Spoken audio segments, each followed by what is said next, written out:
So I have had two blind dates in my life, and the first one happened when I was 20 years old, uh, living in Utah, going to school. Real fish out of water on the campus I was on. Like, I just did not fit in there. It wasn't the fun kind of fish out of water. I like being a fish out of water, just not in that way. But anyway, so I have this roommate, and she's got a friend that comes over, and I was just so smitten with this guy. And I would sit out and I would try to flirt, and the stuff you do when you're trying to get someone's attention. And it just was falling flat. And I'm going, wow, in the Bay Area, I have no problem flirting. That year, by the way, was the only time in my life that I hadn't dated, like before and after, until much, much later.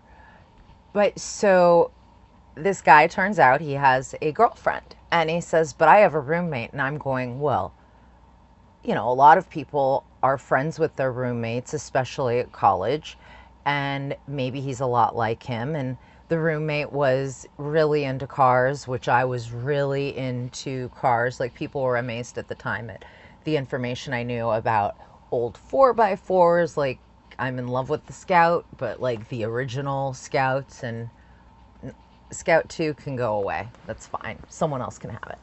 Or motorcycles and all these other kinds of things.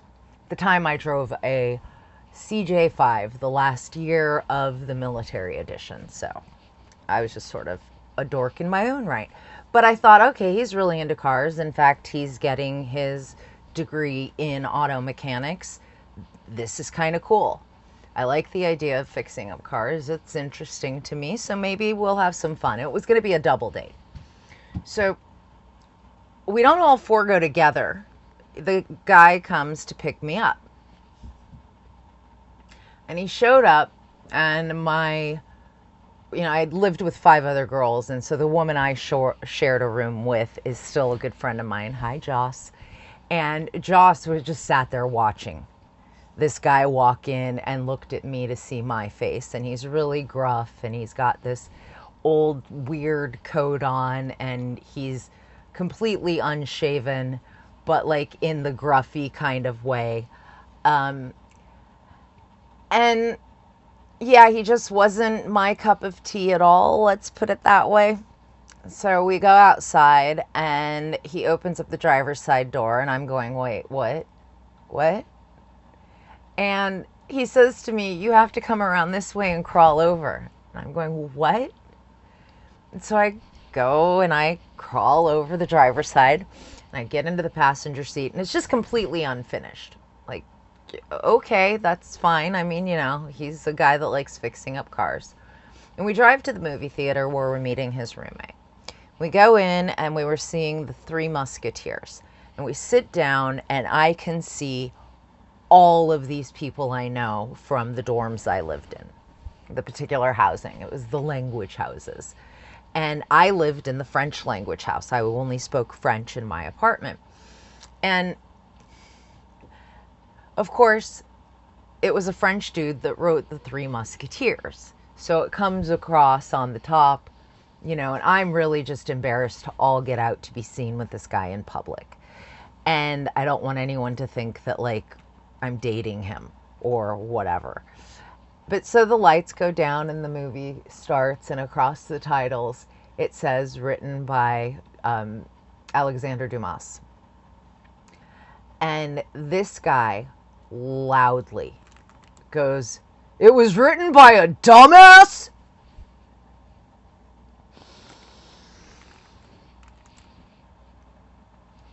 And I just kind of breathe and go along. So the movie's over. I'm trying to get us out of the place as quickly as possible. We move out, we get in the car, and I just cannot wait to just get home and be done with this. And then he gets a flat tire. So we stop. And this is, 94. This is before cell phones. Let's just get that clear. 93, 94. So it's cold. I mean, we're in Utah. It's getting to be winter. It might have been in winter. And He doesn't know how to change a tire. What? Like, I knew how to change a tire, at least on my vehicle. And he didn't have a spare. I mean, everything that could go wrong went wrong. And of course, we don't have phones. So somehow, some way, someone goes and, like somebody passing by stops and goes and calls, and someone comes out and has to do whatever. But when these friends drove back to tell us that they'd gotten a hold of someone and they'd be out soon, I was like, listen, I'm freezing out here, so I'm going to go.